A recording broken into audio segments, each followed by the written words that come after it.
5 बजे बेसरी आउने हुन्छ अरे साथीहरू। अनि यता पिठो सुचो साँतेको छु। अब ड्युटी सुरु भयो साथीहरू। बारीतिर जानुभयो क्या?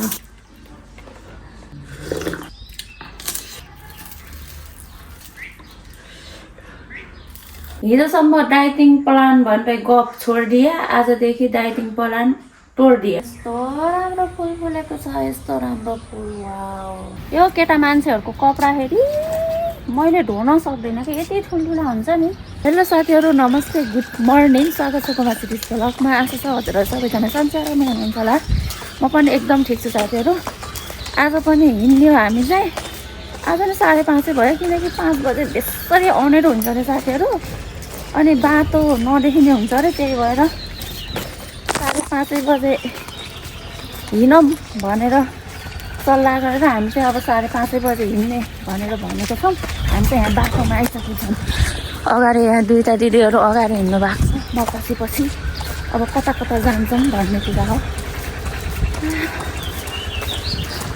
बिहान जाडो हुन्छ साथीहरू, खास त सपक्क पार्ने हिँड्ने मर्निङ वाक क्या, जुत्ता मजा के अरे पाइप लाएर दौडिने होला फेरि हामीलाई। खास त हो र, बिहान त कस्तो जाडो हुन्छ नि सिधो। त्यही भएर 6:30 भयो साथीहरू। 1 घन्टा हिँड्यौँ हामी चाहिँ। फर्क्यौँ अब घर गएर झाडु पोछा लगाउने, जलसल चढाउने गर्नु पऱ्यो। 5:30 बजे झुम अँधेरै थियो, 6:30 बजे देख्न सक्नुहुन्छ। छ्याङ्गे पुरै फोनको लाएर आइयो। आँखा पनि सुन्ने जस्तो भएको छ। अहिले मुख मात्र धोएर गएको। बिहान उठेर हिँड्ने गर्छ पुरै आँखा सुन्ने जस्तो हुन्छ नि त। मेरो चाहिँ प्रायः जस्तो हुन्छ सबैको। धेरै फोटो बनाउने पुरै दुईवटा खुट्टा हो यस्तो तिख्रा दुखेर पहिलोचोटि भइरहेको थियो। अनि हिजो फेरि मकै खाने नि त त्यत्रो, त्यही भइरहेको थियो। यो खुट्टा दुखेर फ्याक्कै बसाउने भयो। म चाहिँ हेरेर पक्लक्क बसेको छु। अनि यता पिठो सुचो साँतेको छु। अब ड्युटी सुरु भयो साथीहरू। यता अब झाडु लानु पऱ्यो, पोछा लानु पऱ्यो, जलसल चलाउनु पऱ्यो। अनि आज चाहिँ 14 होइछ साथीहरू। अब आज त्यही थाहा थिएन। हिजो आमाले बेलुका फोन गर्नु, भोलि 14 हो, सुँगुर काटेछन् यहाँ तलतिर, यता हामीले कुरा गरेको थिएँ। अनि भोलि 12 गते हो भन्नुभएको थियो साथीहरू, केही थाहा नै हुन्न। अनि माथि बहिनीहरू सिङ जानु पर्ला छुट्टीको बेलामा। अनि मैले सोधेको थिएँ कि 14 उनीहरू छुट्टी होला भएपछि कि म जानु पर्ला कि तिनीहरू आउला भनेको थिएँ। दुइटै बहिनीको छुट्टी नआए अरे साथीहरू। अनि कान्छी उषाले पनि अझ काम गर्छ नि त। अनि पहिला चाहिँ अस्ति चाहिँ उसले साइली बहिनीले मेरो 14 छुट्टी हुन्छ होला, बहिनीको हुन्न होला भनेको थियो। अनि दुई बहिनीको चाहिँ एकैचोटि छुट्टी भएको थियो कि तँले आन्थ्यौ कि म आन्थेँ नि भन्दै कुरा गरेको थिएँ। अनि हिजो त मेरो पनि भएन, बहिनीको पनि भएन छुट्टी भन्नु। अब कहिले छुट्टी हुन्छ तिनीहरूको, सकेसम्म दुई बहिनीको छुट्टी मिला भनेको। अब हामीले भनेर भएन। अब मिल्यो भने चाहिँ म जानु पर्ला कि तिनीहरू बोलाउनु पर्ला, त्यही साथीहरू। अब म चाहिँ आफ्नो कामतिर लाग्छु। कसो भयो काम भयो।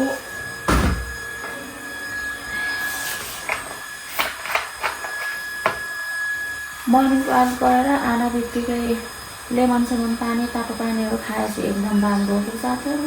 अब आँदै कुचो साँच्न पर्छ। अहिले काम सकेर खान्छु, मैले त यतिकै ठिकै छैन। 9 बज्न लाग्यो। अब हस्पिटलहरू लग्न पर्दैन रे, हामीलाई मात्रै बनाउने के अरे सन्चै बनायो नि भयो। अनि आज चाहिँ म यहाँ चाहिँ साथीहरू यो सुकाएको मुला यसरी के साथीहरू यसरी काटेर यस्तो बनाएको। अनि यो मुलालाई मजाले तातो पानीमा उमालेर अनि त्यस पछाडि निचरेर अनि यसलाई पहिला फ्राई गर्ने, निकाल्ने, अनि आलु भुटेर अनि त्यस पछाडि यो हाल्ने। अनि यस्तो मिठो हुन्छ, त्यस्तै सोयाबिन र आलु जस्तै गरेर पकाउने साथीहरू। अनि म चाहिँ यो मुलाको चाना र के भन्छ आलुको तरकारी पकाउँछु। यसरी काट्नु भएको रहेछ कि मुलाको चाना। अर्को गोलो गरेर पनि काट्छु, यसरी पनि काट्ने। अनि म चाहिँ यो हिजो खन्ने बेलामा निस्किएको आलुको तरकारी बनाउँछु साथीहरू। राम राम राम राम, यत्रो आलु निस्किएको कि साथीहरू हिजो कुटाउने बेलामा, मकै कुटाउने बेलामा। ठुल्ठुला बहाएर हुन्छ तरकारी त ठिक्क ठिक्कका मलाई ठिक लाग्छ।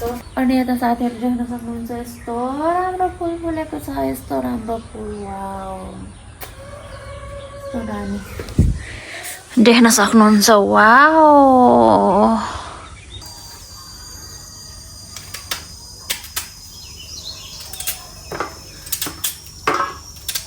तर हामीले साथीहरू आलु चाहिँ कहिल्यै किन्न पर्दैन, हामीले रोप्छौँ नि त। अनि यही आलु वर्षभरि फेरि अर्को आलु रोप्ने बेलासम्म हुन्छ, किनकि यसो गर्छौँ हामी चाहिँ यो रोपेको आलु अरूलाई दिने, गाउँतिर पठाइदिने, अनि फेरि पछि गाउँतिरको सिजन हुँदा यता पठाइदिन्छन्।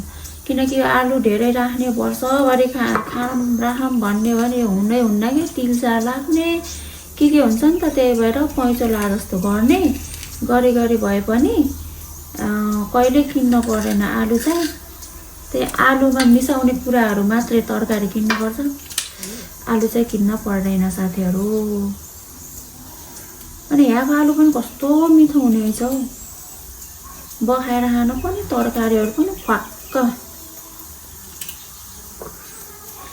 सबैभन्दा नमिठो हुने त हाम्रो गाउँमा होला आलु चाहिँ। एक त फोल्दैन, हुँदै हुन्न, त्यही अलिअलि रोपेको पनि त्यस्तो त हुन्छ नि फ्वाक्कवाला, त्यस्तो हुन्न कि, अलि चेलेक्क कस्तो न कस्तो हुन्छ। त्यही भएर हाम्रो गाउँमा त उता गलको तारा खोलातिरबाट किनेर खान्छन्। अब पहिला त गाडीको सुविधा थिएन हो, हिँड्दै लिन जानु पर्थ्यो साथीहरू। अहिले त दैला गाडी छ, मलाई यति पाथी आलु ल्याइदिनु भन्यो भने उतै ल्याइदिन्छ। अनि कसैले त अन्नसन्नले पनि साट्छन्, कसैलाई पैसा, त्यस्तै हो साथीहरू। अनि आज चाहिँ म यो आलु र त्यस पछाडि यहाँ तातो पानीमा मुलाको चाना भिजाएको छु, उम्ल्याएको पानीमा। यसलाई मजाले पानी चढेर अनि त्यस पछाडि तेलमा रातो गरेर फ्राई गर्ने कि साथीहरू। अनि त्यसलाई झिक्ने, अनि त्यसपछि फेरि आलु फ्राई गर्ने। अनि आलु पाक्न लागिसकेपछि त्यो फ्राई गरेको यो मुलाको चाना हाल्ने। अनि त्यस पछाडि त्यहाँ चाहिने सरजाम मरमसला यतात्यता सबै हाल्ने। अनि यस्तो मिठो हुन्छ साथीहरू। अलि अस्ति सुक्खा रोटीसँग खाएको लास्टै मिठो भएको थियो।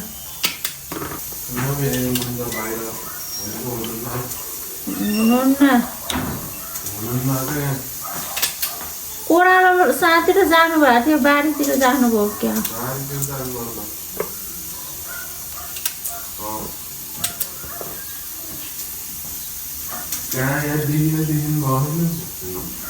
हजुर पछितिर कता छ नि, ऊ त्यहाँ जानुभयो होला रोशन, त्यो तलतिर त्यो प्याजहरू रोपेको थिएँ त्यहाँ हुनुहुन्छ होला सायद।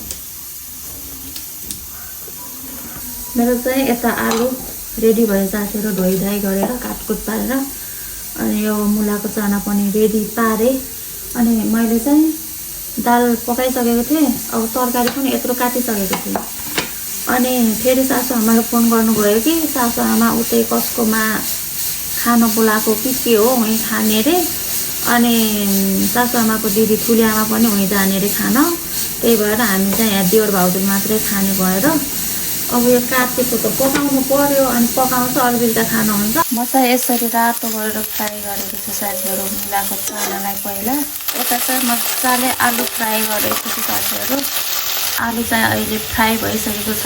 अब चाहिँ यसमा अघि फ्राई गरेको यो मुलाको चाना राखेँ। आलु र मुलाको चानालाई पनि सँगसँगै मजाले भुट्नुपर्छ कि साथीहरू एकछिनसम्म। यहाँ चाहिँ म सबै हालेँ। अब चाहिँ लसुन मसला र खुर्सानीको पेस्ट मात्र हाल्नु बाँकी छ। तरकारी चाहिँ रेडी भयो। यस्तो मिठो हुन्छ साथीहरू यसरी बनाएको तरकारी। यता दाल फेरि हरियो लसुनले झानेर रेडी भयो। साथीहरू यति उकालो हान्दा से हुन्छ। 12 बज्न लाग्यो, म अझै खाएको छैन। खानासाना रेडी बनाएर कपडा धुन लगाएको। यहाँ अस्ति मेरो बुढोले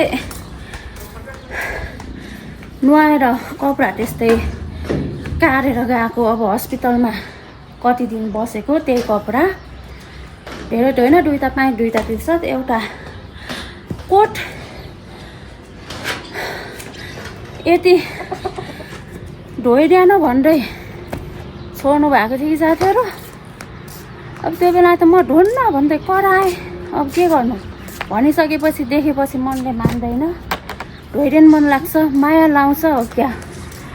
अनि मजा त्यही धोइदिनु लाएँ। अनि सुकाउन आएको देउलाई चाहिँ खाना तताएर खाना दिएँ। अब मैले चाहिँ कपडा सपडा सुकाएर गएर खानासाना खाने, भाँडासाँडा माट्ने, यतात्यता गाउने साथीहरू। यो केटा मान्छेहरूको कपडा फेरि मैले धुन सक्दैन कि, यति ठुल्ठुला हुन्छ नि। अब हामी केटीहरूको त सानो हुन्छ, सजिलो हुन्छ। म त कहिल्यै धोइदिनु थिइनँ कि साथीहरू कपडा, सधैँ आफै हो। म सक्नै सक्दैन यो ठुल्ठुला, यो छोरा मान्छेको ठुल्ठुला कपडा धुनु। अनि अब अहिले त यस्तो त्यो बाध्यता परेछ, धोइदिनु पर्यो साथीहरू। अब हस्पिटलमा कति दिनसम्म उही बस्न पर्छ, त्यही भएर कि साथीहरू गाह्रो त गाह्रो।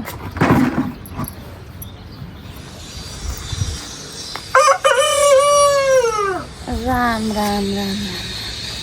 यो भाले के साथीहरू देख्न सक्नुहुन्छ, यो भाले राम राम राम राम राम ठ्याम्मै बाख्राको पाठा जत्रो कति ठुलो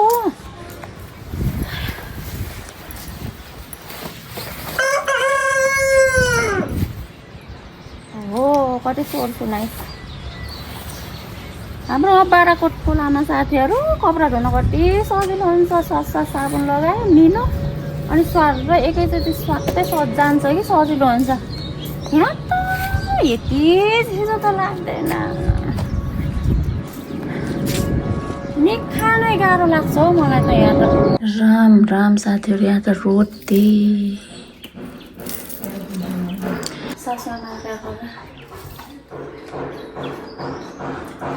डाइटिङ गरेको बेला यस्तो कुरा देखेपछि मनले मान्छ। यस्तो कुरा देखेपछि डाइटिङ साइटिङ गोलिन आँटे। पछि मिसो त छैन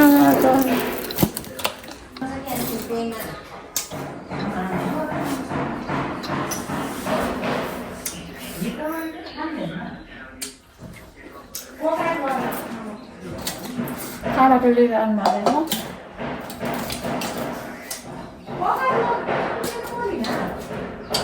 कति मिठो हो।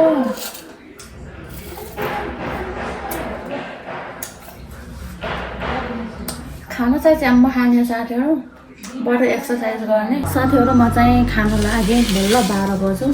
अनि मुला र चाना र आलुको तरकारी, भात, टमाटर तिमुर भानुको चटनी, अनि क्याबेजको सलाद ल्याएको छु, अनि यति दाल। अब साथीहरू धेरै डाइटिङ भन्दा त्यस्तो डाइटिङ गर्न सकिन्न। दिउँसो टन्न खाने, त्यस पछाडि बेलुका बरु हल्का हल्का सलाद यतात्यता खाने, कहिले बरु भोकै सुत्ने। तर दिउँसो चाहिँ खानुपर्छ साथीहरू, लास्टै भोक लाग्ने रहेछ, सकिन्न। एक्सर्साइज चाहिँ गर्ने।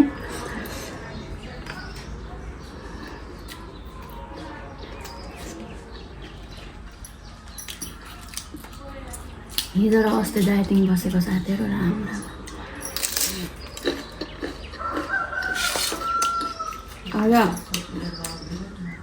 आज थालको साइज पनि बढो, भातको साइज पनि बढो, दाल पनि बढो, तरकारी सलादले त केही हुन्न।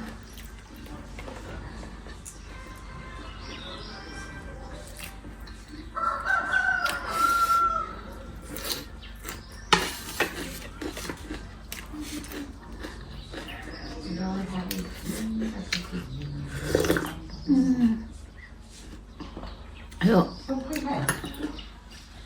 लसुनको पातले जानेको साथीहरू कस्तो मिठो हुन्छ।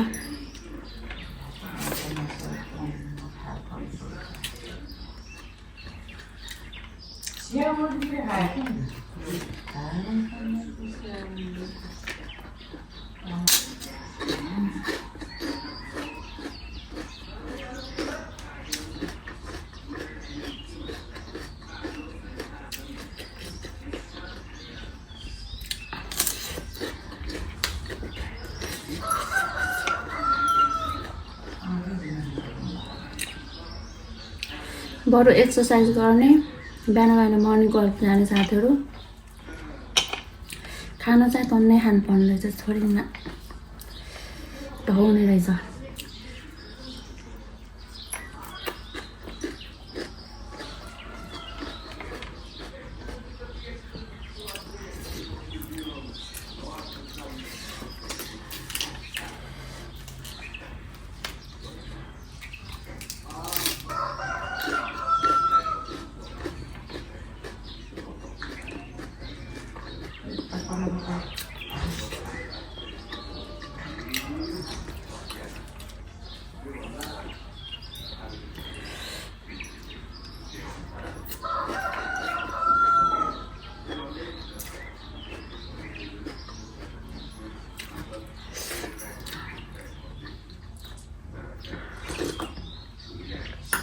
त्यस्तो डाइटिङै गर्नुपर्ने शरीर त छैन मेरो, ठिक्क छ यतिको साथीहरू।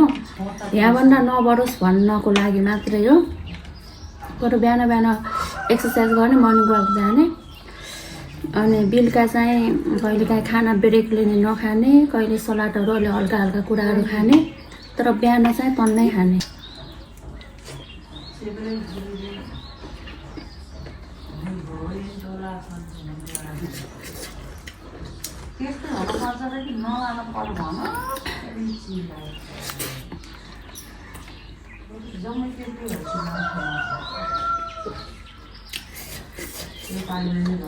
नखाएको डाइटिङ बस्छ साथीहरू होइन।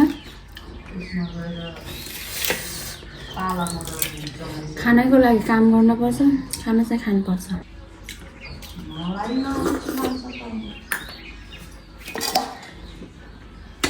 अनि कि साथीहरू यहाँ देख्न सक्नुहुन्छ सेलरोटी यस्तो मिठो छ, यस्तो मिठो छ। मैले अघि नै चाहे आदि राम राम राम के बोलाऊ। सासु आमाले खै काबा त लिनु भएको भर्खरले रान्दा पनि देख्न सक्नुहुन्छ यस्तो मिठो छ, करन्चीवाला। खै ओखरमा कुटेको पिठो होला यो।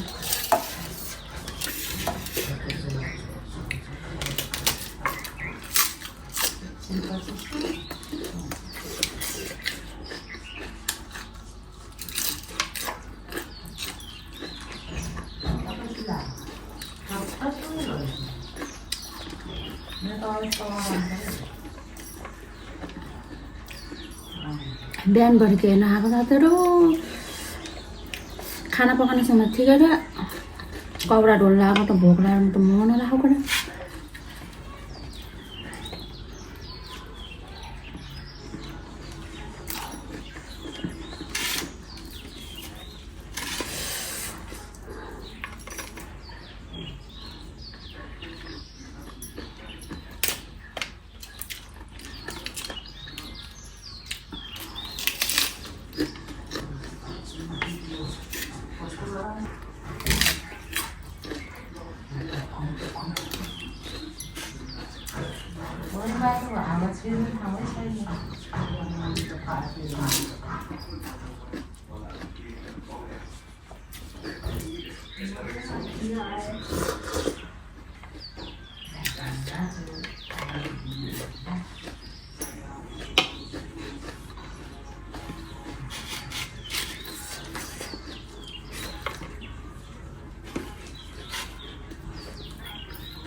पेट भाग्यो रोटी खान्छु भनेको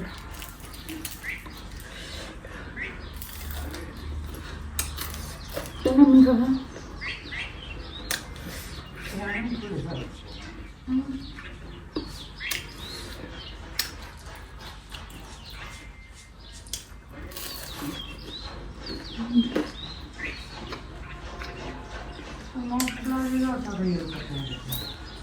साथीहरू अहिले चाहिँ 6:30 भयो म चाहिँ खाना बनाउने भनेर किचनतिर छिरेँ दिउँसो यति ठुलो पानी आयो साथीहरू मैले चाहिँ बुढोको कपडामा माथि लगेर सुकाइरहेको थिएँ झन् हुँ रुजो हुन त भोलि सुक्छ अब सुकेको पनि थिएन उतिखेर आएको थियो कि पानी पनि अनि म चाहिँ खाना बनाउन किचनमा छिरेँ साथीहरू आज चाहिँ खानामा बिहानको दाल तरकारी छ अनि यहाँ पिठो मुसे आज चाहिँ सुक्खा रोटी त्यही दाल तरकारी खाने हो अनि यतातिर छ सासुआमाले ल्याएको बिहानको रोटी मैले बिहान पनि खाएँ भर पनि यति खाएँ साथीहरू अनि यस्तो देखेपछि डाइटिङ गर्न मन लाग्छ डाइटिङ गर्ने माहौल छैन साथीहरू डाइटिङ साइटिङ तोडिदिया हिजोसम्म डाइटिङ प्लान भनेर गफ छोडिदिया आजदेखि डाइटिङ प्लान तोडिदिया यस्तै भएको छ अब सकिन्न साथीहरू एक्सर्साइज गर्ने यता त्यता गर्ने तर खाना चाहिँ खान छोड्न सकिन्न रहेछ भन्ने मलाई चाहिँ त्यस्तो लाग्यो 3 दिनमै ढोका पुग्यो